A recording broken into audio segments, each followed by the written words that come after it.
अस्सलामुअलैकुम and welcome back to my channel. आज मैं आपको बताऊंगी जनाब दूध के ऊपर जो मलाई जमा हो जाती है ना, उसका इस्तेमाल।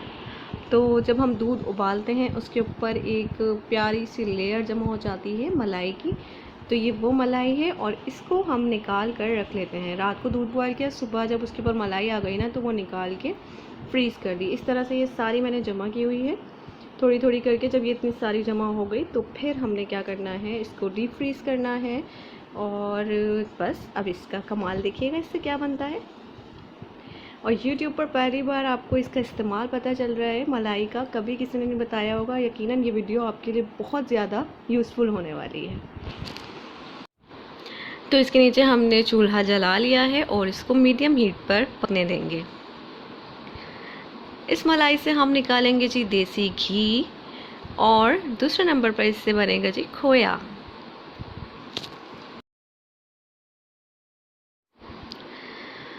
बीच बीच में इसके अंदर हमने थोड़ा थोड़ा चम्मच चलाते जाना है, हिलाते रहना है इसको ताकि नीचे ना लगे नहीं।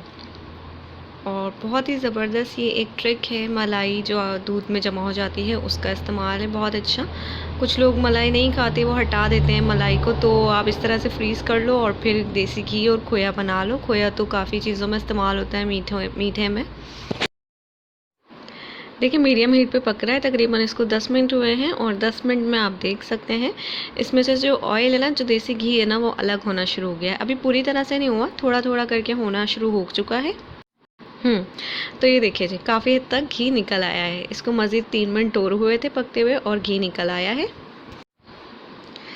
तो बहुत ख्याल के साथ ये वाला प्रोसेस करना है। जब उस कंडीशन पर आ जाए कि ऑयल सारा घी निकला है इसमें से, तो फिर एक छलनी लेनी है, किसी बर्तन में लगाएं इसको और ये सारा जो हमारा देसी घी निकला है इसको छान लें। बहुत ख्याल से करना है, बहुत तेज़ गर्म है, बच्चे बिल्कुल भी करीब नहीं होने चाहिए। और आराम से इस प्रोसेस को करिएगा।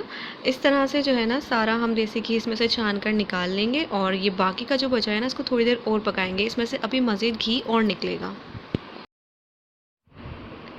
अच्छा जनाब, तो इसमें से मैंने सारा देसी घी निकाल लिया है। अब ये इस कंडीशन पर आ गया है। आप इसका कलर भी देख सकते हैं, लाइट सा ब्राउन कलर है और ये ज़बरदस्त सा खोया हमारे पास रेडी हो गया है। अब आप चाहो तो इसी स्टेज पर इसको ऐसे ही रख लो, लेकिन मैं इसके अंदर डालूँगी जी 2 से 3 टेबल स्पून चीनी। और चीनी डालकर इसको मज़ीद थोड़ा सा पकाएंगे ताकि जो चीनी अपना पानी छोड़े वो भी अच्छे से खुश्क हो जाए और इसमें फ्लेवर आ जाए। और बस फिर हम इसको ना ऐसे ही खाएंगे। बहुत ही मज़े का लगता है, यमी लगता है। आप चाहो तो किसी मीठे में डाल लो इस खोए को, और या फिर ऐसे ही खाएं। तो मैं तो इसको ऐसे ही खाने वाली हूँ जी। थोड़ी देर पकाएंगे बस। तो बहुत ही ज़बरदस्त खोया हमारा रेडी है। बस अब मैं इसका फ्लेम ऑफ़ करूँगी। और मज़ीद अच्छी अच्छी रेसिपीज़ देखने के लिए इस चैनल को सब्सक्राइब ज़रूर कर लीजिएगा। मिलते हैं नेक्स्ट वीडियो में।